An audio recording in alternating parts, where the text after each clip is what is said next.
se réveiller enfin du sommeil. C'est l'heure de vous réveiller enfin du sommeil. Voilà le thème qui nous a été proposé pour ce séminaire.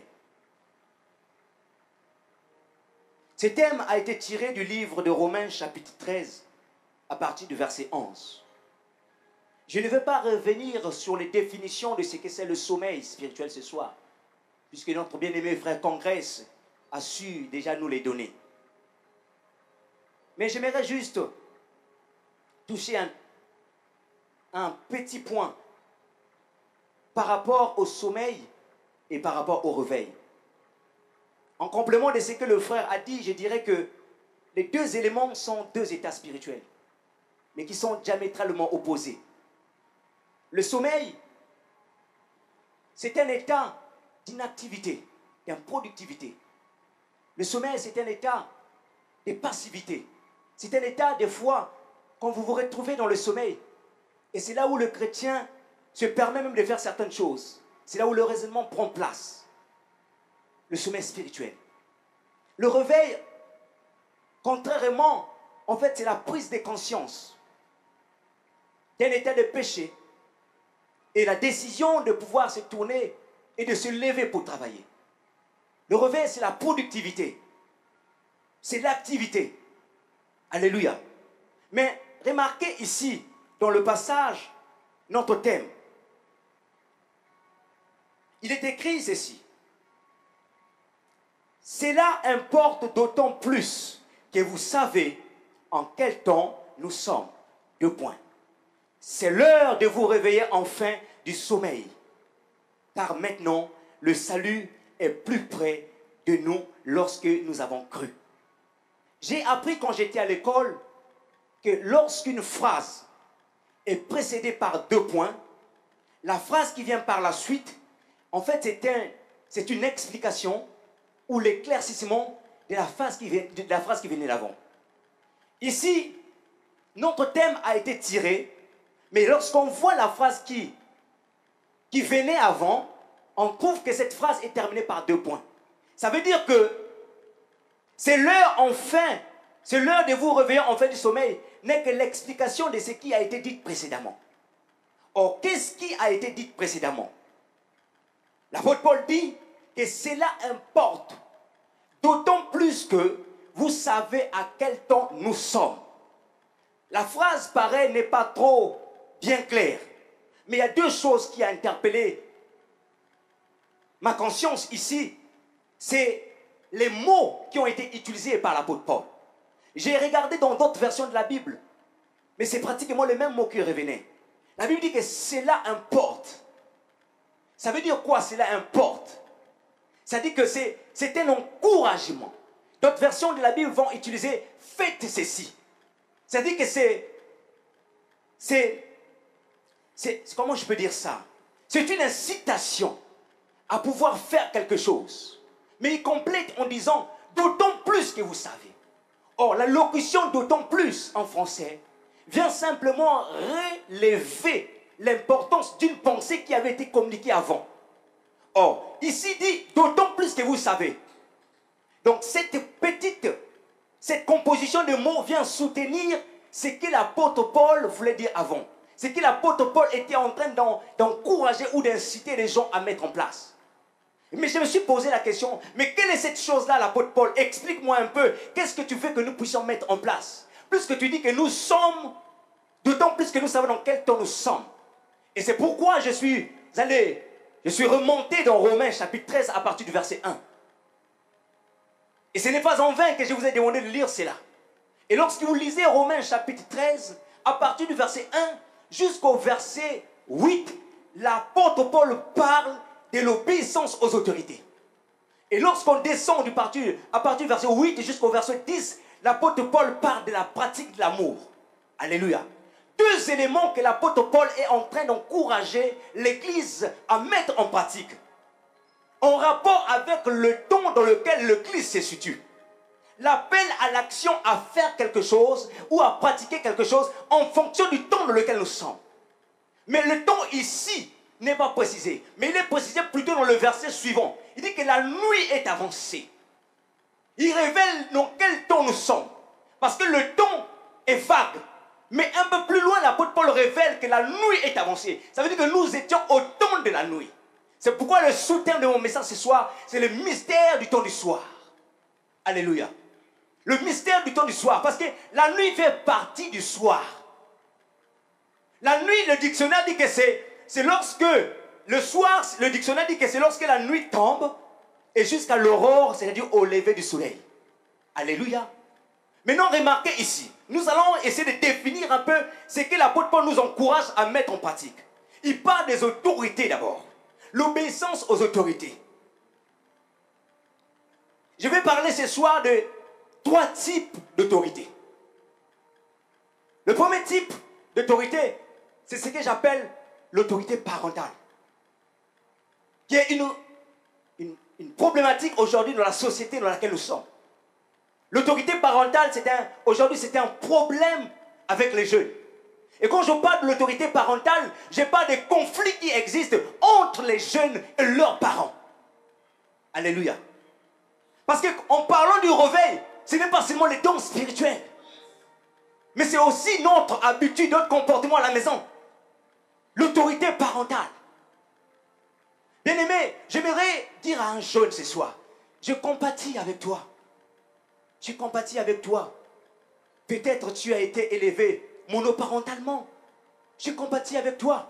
Peut-être tu as été abusé dans ta jeunesse, dans ton enfance. Je compatis avec toi.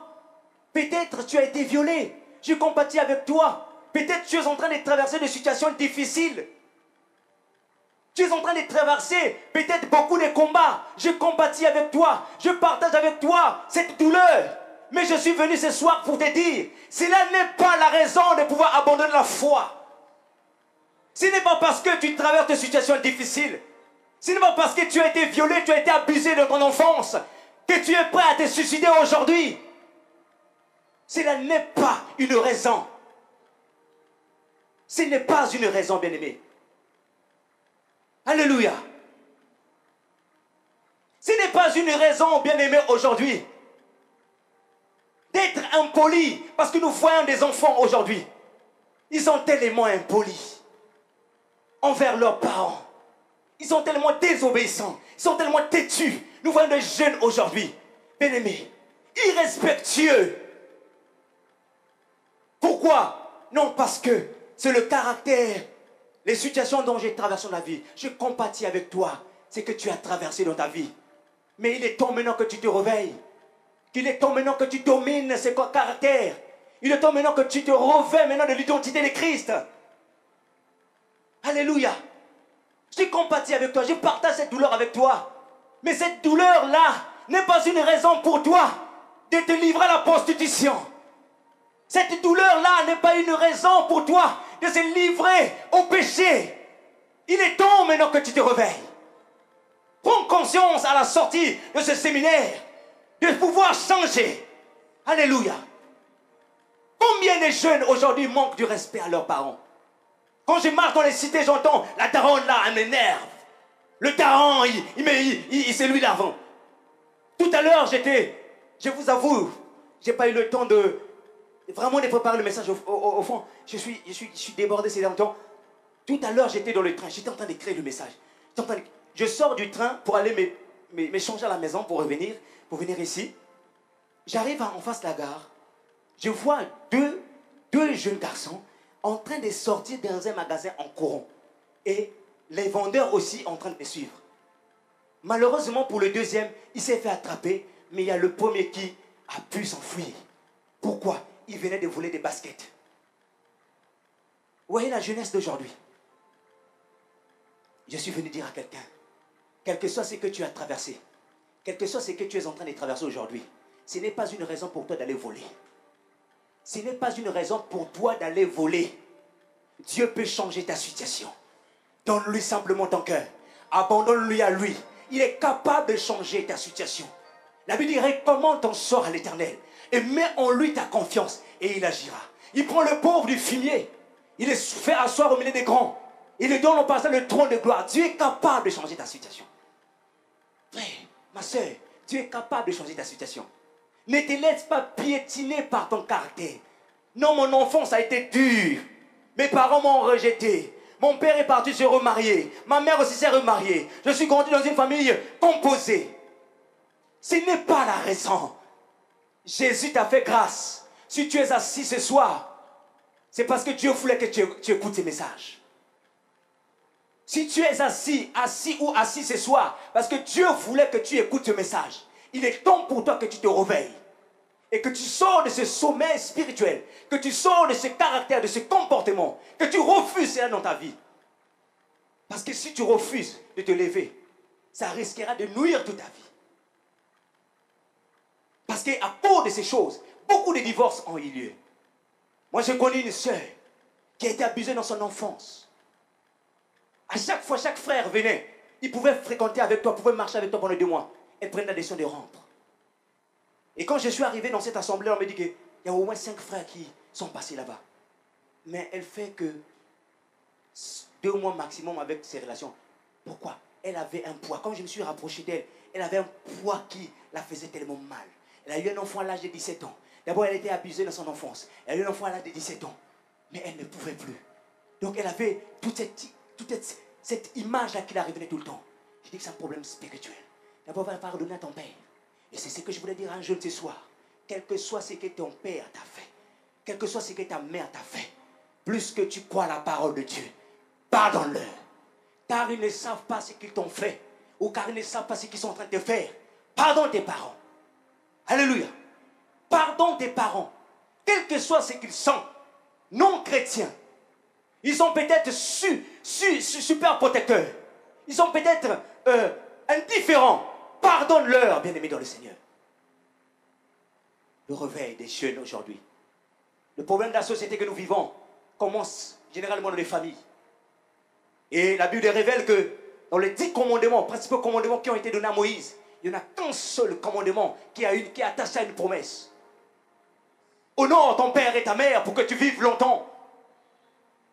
Un seul commandement des 10 commandements. Je viens t'encourager ce soir. Honore ton père, ton biologique, que même adoptif. Honore-les. Alléluia. Deuxième type d'autorité. Et lorsque l'apôtre Paul parlait, en fait, il parlait plus de l'autorité qui est liée à l'autorité publique. C'est-à-dire que l'autorité de l'État. Et moi, je viens rajouter simplement 2 autres types d'autorité. Deuxième type d'autorité, c'est l'autorité religieuse. Notre frère Congrès qui est passé tout à l'heure, il a su bien le dire. Nous vivons dans une génération, aujourd'hui, les jeunes, comme les restaurations fast-food. Tout est vite. Tout va vite. Par l'influence des médias. Internet, cinéma, télévision. Et quand on parle d'Internet, on voit tout ce qui peut aller avec Internet. Facebook. Et les jeunes vont tellement vite. Ils sont en train de brûler les étapes. Prolifération des serviteurs de Dieu non établis dans leurs églises locales sur Internet. Des prophètes. À l'église, les simples frères. À l'église, c'est une simple sœur. Mais sur Internet, c'est une prophétesse. Sur Internet, c'est un prophète. Sur Internet, c'est un chantre de l'Éternel. Bien-aimé dans le Seigneur. Autorité. La jeunesse d'aujourd'hui est en train de bafouer l'autorité spirituelle. Dieu est un Dieu d'ordre. Bien-aimé, j'aimerais dire à un jeune ce soir, tu peux mieux prêcher que ton pasteur. Mais tant qu'il est ton pasteur, tu dois l'obéir. Alléluia. Je suis souvent sidéré de voir certaines personnes qui annoncent même leur fiançailles sur Internet et leurs personnes ne savent pas. C'est ma chérie, c'est mon chéri, mais le pasteur ne sait pas. Frère, non, revenons à nous-mêmes. Réveillons-nous, frère. C'est un sommeil spirituel qui a une forme, qui a une apparence de la piété. Mais sauf que tu es en train d'oublier qu'elle est anti-scripturaire, la démarche que tu es en train de faire. Parce que Dieu a établi l'ordre dans l'église. Alléluia. Les pasteurs que Dieu te donne, Dieu lui demandera des comptes sur ton âme. Pourquoi veux-tu faire des choses tout seul? Pourquoi ne vas-tu pas vers les aînés pour demander des conseils? Je vais vous dire une vérité. Vous savez, il y a une chose qui est positive dans cette génération, c'est que les jeunes sont assoiffés de Dieu. Ça, on ne va pas le nier. Alléluia. Les jeunes sont assoiffés de Dieu. Ils veulent l'onction. Ils veulent l'onction. Mais beaucoup de jeunes de notre génération connaîtront d'échecs. Vous savez pourquoi? Parce que tellement que les jeunes courent derrière l'onction, ils s'appuient maintenant sur les dons que Dieu les accorde. Ils s'appuient sur ces dons-là. Mais ils oublient que Dieu a placé des aînés au devant d'eux pour demander des conseils, pour demander des directions. Ce n'est pas un péché d'aller voir quelqu'un. Celui qui est conseillé échoue moins. Mais celui qui s'engage souvent seul dans ses chemins échoue beaucoup. Autorité spirituelle dans l'église. Les gens n'aiment plus avoir des pasteurs. Ils sont membres, vous croyez qu'ils sont membres, mais ils ne sont pas membres. Ils sont pasteurs de eux-mêmes. Frère, quand j'ai lu l'histoire de David, il y a quelque chose qui m'a beaucoup été interpellé dans l'histoire de David. David prend le pouvoir, il monte au trône. Le psaume chapitre 11, un psaume qui est beaucoup utilisé dans les églises et par beaucoup des serviteurs de Dieu. Mais unanimement, j'ai remarqué que les pasteurs, quand ils utilisent le psaume chapitre 11, ils utilisent juste une partie de ce psaume. Là où David dit, quand les fondements sont renversés, qui fera le juste? Mais on ne cherche pas à comprendre d'abord le haut du psaume. Dans le début de ce psaume-là, Dieu m'avait interpellé un jour. David pose la question. Le psaume, en fait, commence par une objection. David dit ceci. Il dit, c'est en l'Éternel que j'ai mis ma foi. D'autres versions de la Bible, c'est en l'Éternel que j'ai bâti ma foi. Et David continue par dire, pourquoi me dites-vous de fuir sur vos montagnes? Écoutez, quand quelqu'un commence par une objection, ça veut dire qu'il y avait un discours avant. Je ne peux pas venir voir le frère Dudou, serviteur de Dieu. Pourquoi tu m'as dit, si le frère Dudou n'avait pas dit quelque chose avant? L'objection vient à la suite de quelque chose. Donc si David a commencé dans le psaume 11 en disant, c'est en l'Éternel j'ai bâti ma foi, pourquoi me dites-vous de fuir sur vos montagnes? Je suis allé chercher. Et j'ai compris une chose d'abord à travers ces psaumes. David était face à une situation. Assurément, il a demandé les conseils aux hommes ou aux femmes qui l'entouraient. Mais malheureusement, les conseils qui ont été apportés à David ne correspondaient pas à sa foi. Alléluia. C'est pourquoi j'aimerais montrer à quelqu'un ce soir qu'il n'est pas mauvais de demander les conseils. Mais toutes les fois, examine les conseils que les aînés te donnent en fonction de la parole de Dieu. Alléluia. Ne mène pas ta vie toi-même. Ne sois pas le propre prophète de ta vie ou ne sois pas ton propre pasteur. Dieu a établi devant toi des aînés, des responsables vers qui tu peux aller pour aller demander des conseils. Il y a des hommes qui sont dans le mariage avant toi, qui peut-être se rendent compte qu'ils ont fait des erreurs, mais ils peuvent te conseiller pour que tu ne fasses pas ces erreurs-là. David dit, pourquoi me dites-vous de fuir sur les montagnes? J'ai dit, Seigneur, mais parle-moi un peu, explique-moi un peu. Les montagnes, là, ça veut dire quoi? Et le Seigneur pouvait me faire comprendre que les montagnes, il y a 3 significations. La première signification des montagnes, c'est le côté positif des montagnes. Généralement, lorsque vous entendez un chrétien dire que je suis sur la montagne cette semaine, ça veut dire qu'il est dans un temps de prière, dans un temps de jeûne. Ça, c'est le côté positif de la montagne. Mais la montagne signifie aussi l'opposition, l'adversité. Et nous voyons dans le livre de Zacharie, quand Zorobabel était en train de construire le 2e temple à Jérusalem, il y a eu l'opposition pour empêcher Zorobabel à construire le 2e temple en Israël. Mais le Seigneur va parler à son serviteur Zacharie. Il va dire, va voir Zorobabel, mon serviteur. Dis à Zorobabel, ce n'est ni par son intelligence, ce n'est ni par ses capacités, mais c'est par mon esprit. Zorobabel était en train de réfléchir pour savoir un peu quelle stratégie mettre en place pour construire le temple. Dieu envoie son prophète pour lui dire que ce n'est pas toi, mais c'est moi. Mais écoutez la suite. Et là maintenant, il s'adresse maintenant à la montagne. Il dit, qui es-tu, grande montagne? Devant Zorobabel, tu seras aplani. Jeune, ce soir, j'aimerais te dire, si Dieu est derrière toi, quelle que soit la situation dont tu traverses, cette montagne sera aplanie. Cette montagne sera aplanie si Dieu est derrière toi. C'est pourquoi il est important pour toi, d'autant plus que nous savons que nous sommes dans le temps de la fin, de pouvoir se réveiller, de chercher Dieu. Alléluia. Et le troisième type, la troisième signification de montagne, Saint-Esprit, je te loue. La troisième signification des montagnes, c'est la montagne peut aussi signifier un appui quelconque. Qu'est-ce que c'est un appui quelconque? Beaucoup de jeunes s'appuient sur les noms de leur famille. Tu es issu d'une bonne famille, d'une famille aisée. Tu aimes beaucoup parler de ta famille. Moi, mon père, moi, ma mère, moi, ceci, moi. Un appui quelconque. Ça peut être aussi les diplômes. Moi, je suis bachelier plus 3. Moi, je suis bac plus 5. Moi, je suis doctorat. Beaucoup de gens aiment s'appuyer. C'est un appui.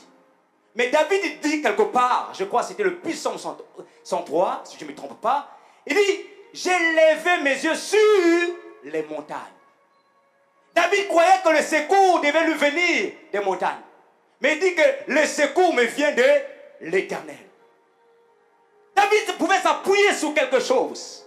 Mais il s'est rendu compte que non, la chose sur laquelle j'essaie de m'appuyer, ce n'est pas là-bas le secours.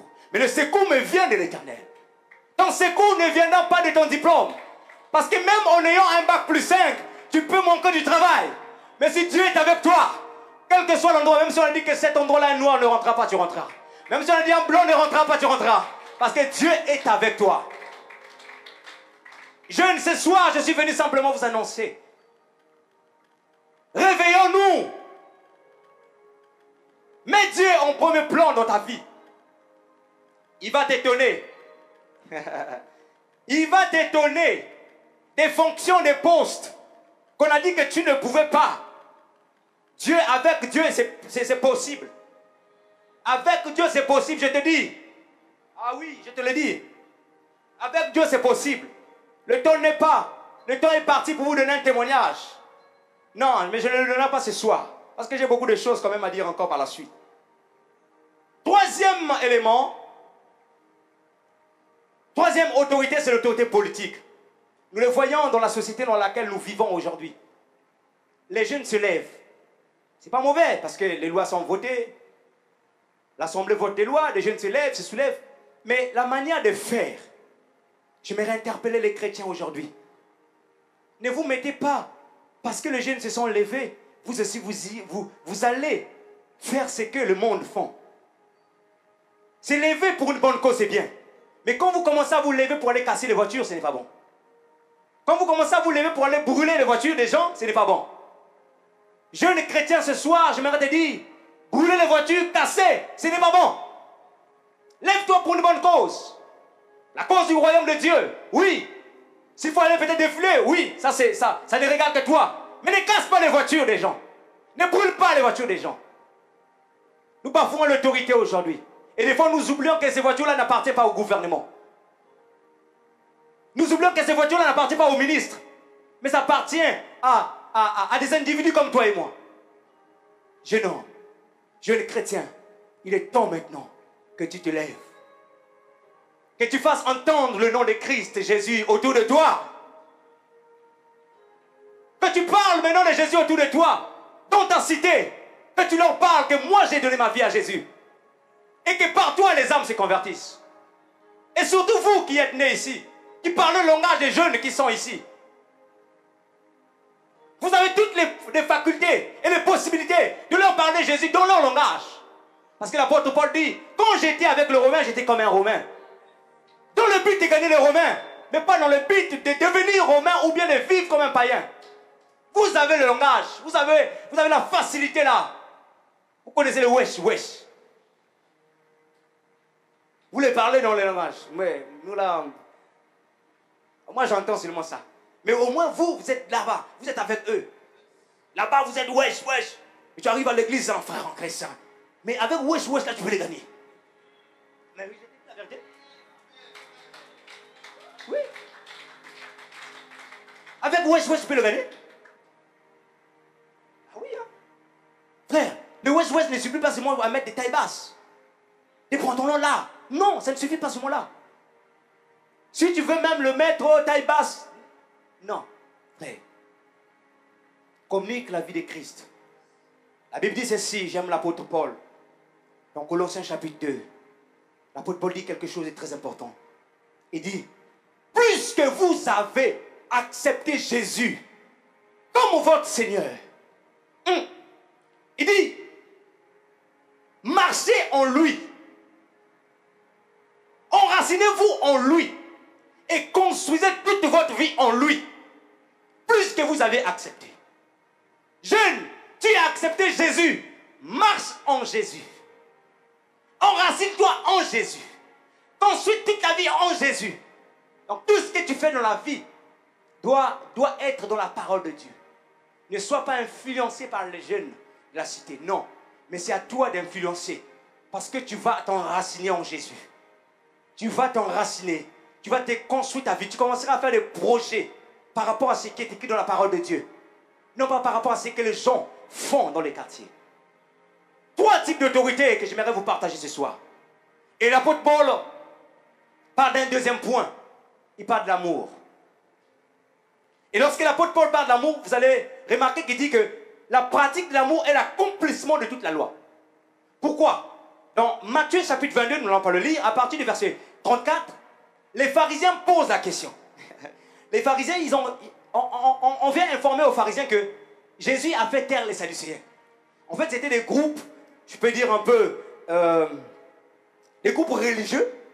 Il y avait des hérodiens, il y avait des sadducéens, il y avait des pharisiens à l'époque de Jésus. Mais le groupe le plus, je dirais, pas le plus fort, mais qui avait un peu plus de pouvoir, parce qu'ils avaient des docteurs de la loi, même dans les Séandrins. C'était les pharisiens. Mais les pharisiens apprennent que Jésus a fait taire les sadducéens. Mais ils viennent maintenant pour tenter Jésus la question. Il dit, Maître, quel est le plus grand commandement? Et Jésus là leur répond, le plus grand commandement, tu aimeras ton Dieu de tout ton cœur, de toute ton âme et de toute ton intelligence. Et Jésus leur dit encore par la suite, un deuxième commandement qui est semblable au premier. Tu aimeras ton prochain comme toi-même. Et celui qui accomplit ces choses-là, Jésus rajoute. Celui qui a accompli toutes ces choses-là, il a accompli la loi. Celui qui a accompli toutes ces choses, celui qui a accompli toutes ces choses, a accompli la loi. Pourquoi? Parce que lorsque Dieu donne les commandements à Moïse, il donne 10 principaux commandements. Et dans les 10 principaux commandements, en fait sont divisés en deux groupes. Les 4 premiers commandements, c'est l'amour qui concerne Dieu. Tu n'auras point d'orgueil devant ma face. Tu ne feras point d'image taillée. Tu ne feras pas ceci, tu ne lèveras pas d'idole. Mais à partir du 6e commandement jusqu'au 10e commandement, ça parle de l'amour du prochain. Tu ne tueras point, tu ne déroberas point, tu ne prendras point la femme de ton prochain. Mais non, le passage qui fait, le commandement qui fait la liaison entre les deux, c'est honore ton père et ta mère. Et c'est ce que l'apôtre Paul dit ici. Il parle d'abord de l'obéissance et vient parler de l'amour qui est l'accomplissement de la loi. Lorsque vous accomplissez l'amour, ça veut dire que vous pratiquez la parole de Dieu. Alléluia. L'amour, la pratique de l'amour, c'est l'accomplissement ou c'est la pratique de la parole de Dieu. Quand nous ne pratiquons pas l'amour, le jeune chrétien, nous sommes exposés à beaucoup de choses. Des choses telles que les rapports sexuels avant le mariage. Même si vous n'aimez pas qu'on vous dise ça, je vais vous dire ça ce soir. Moi, jeune comme vous, je vous encourage à vous abstenir jusqu'au mariage. J'ai donné ma vie à Jésus. Du jour où j'ai donné ma vie à Jésus, jusqu'au jour où je me suis marié, je n'ai pas connu de femme. Au moins 8 à 9 ans d'intervalle. C'est possible. Dis à ton voisin, c'est possible. Oh, mais on dirait qu'ils ne disent pas. Dis à ton voisin, c'est possible. C'est possible de te s'abstenir. C'est possible. Certains sont en train déjà de se poser la question, mais on dirait que tu étais au bled à cette époque-là. Là-bas au bled, c'est facile. Non, pas que c'est possible. Seulement l'amour. Parce que quand tu es passionné de Dieu, tu cherches tout ce qui va plaire à Dieu en fait. C'est comme une femme et un homme. Quand ils s'aiment, en fait, l'un et l'autre va chercher à ce qui va plaire à l'autre. Tu ne chercheras pas à ce qui ne plaît pas à ta femme, ou ta femme ne cherche pas à ce qui ne te plaît pas. Vous allez chercher des choses qui vont plaire. Alléluia. Et nous nous exposons aussi à des choses telles que... Parce que lorsque vous n'aimez pas Dieu, et vous vous livrez par exemple à des rapports sexuels au mariage, vous vous exposez par exemple à prendre des grossesses. Et plus que vous êtes chrétien, des fois, la honte peut vous saisir et vous partez avorter. Donc vous tuez un enfant. Vous voyez les choses qui peuvent arriver. Mais c'est l'amour de la parole de Dieu qui va vous épargner, qui nous épargne de ces choses-là. C'est parce que nous voulons ressembler à Christ. C'est parce que nous nous efforçons à ressembler à Christ que des fois nous ne pratiquons pas cela. Nous considérons cela comme de la boue. Mais je ne vais pas aller loin. L'heure est très avancée. Maintenant, remarquez tout ce que je viens de dire. Hein? Considérons comme si c'était Paul qui parlait. Mais Paul, lorsqu'il dit, il dit quelque chose. Il dit, d'autant plus que vous savez dans quel temps nous sommes. Il vient préciser par la suite en disant, la nuit est avancée. Bon, quelle est la relation, apôtre Paul? Explique-nous, quelle est la relation qui existe entre tout ce que tu as dit, l'obéissance aux autorités, l'amour, la pratique, avec la nuit? Quelle est la relation qui existe? Qu'est-ce qui est caché derrière la nuit? Qu'est-ce qui est caché derrière? J'aimerais que nous puissions lire un passage dans les Écritures. Gloire au Seigneur. Nous allons lire un passage dans les Écritures. Alléluia. Que quelqu'un me prépare Matthieu chapitre 25, à partir du verset 1 à 10. Que celui qui est à la ligne puisse nous lire Matthieu chapitre 25, du verset 1 à 10.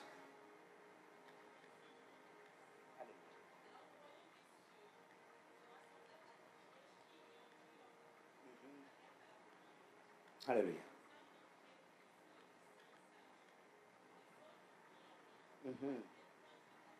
Alléluia.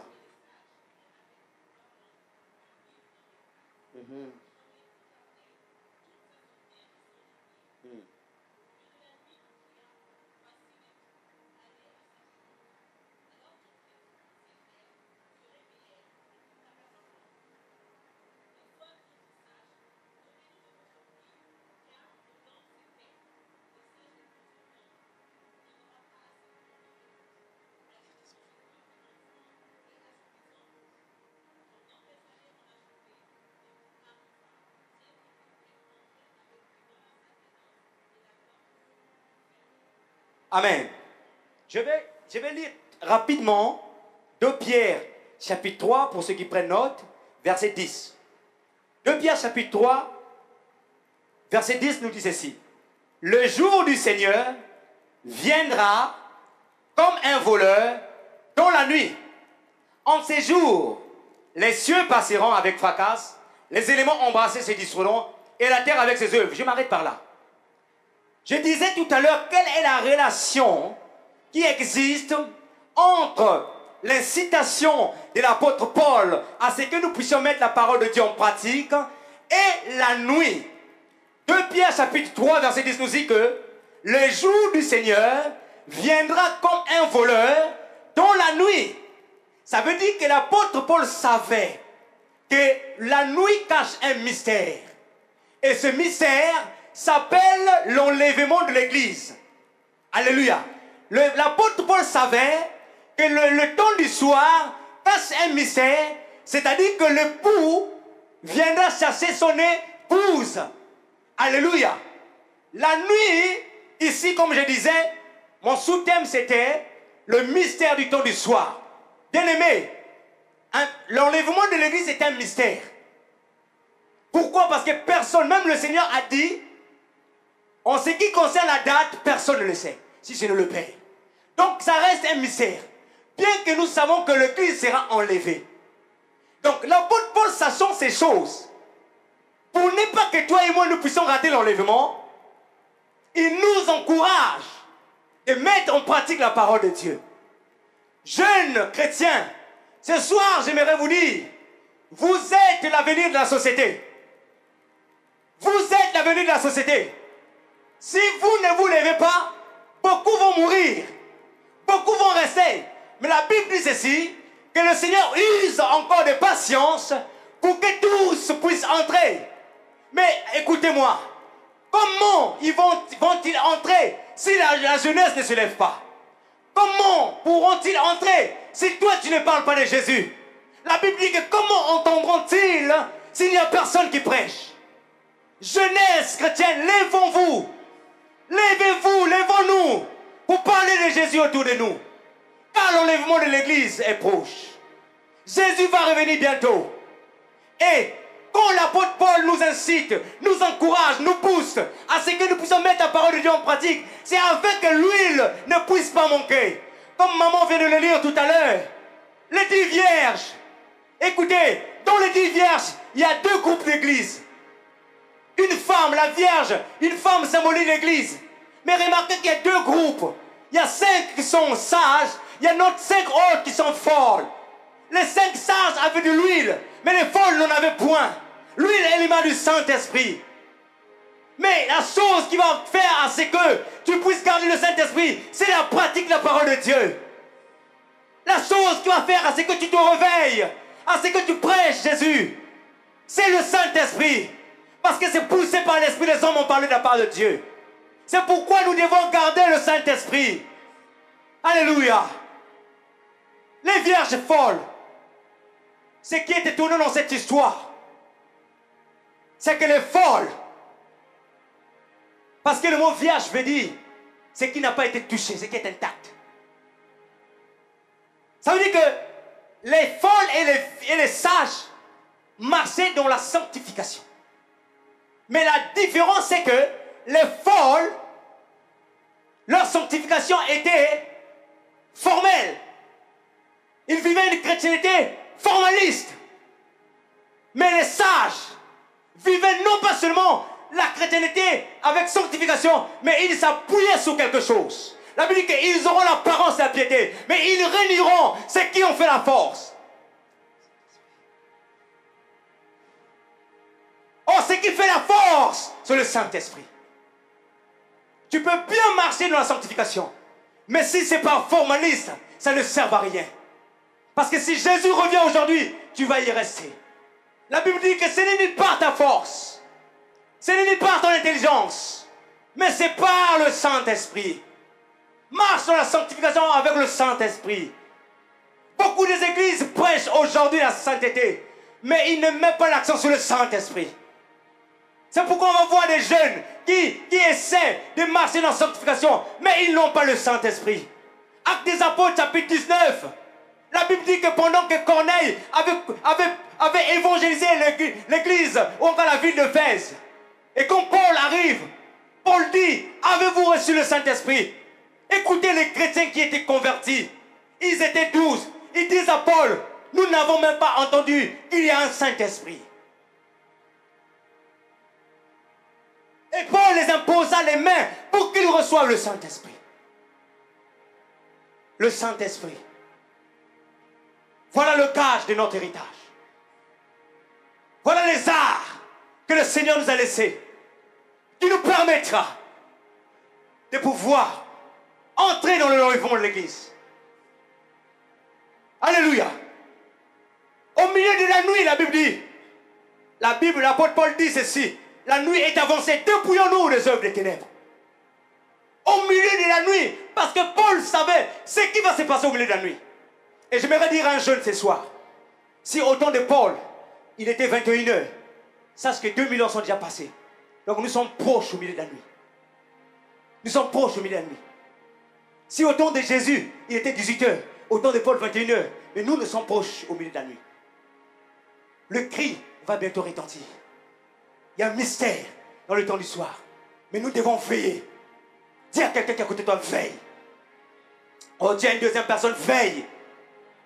Oh, dis à une troisième personne, veille. Alléluia. On va se mettre debout.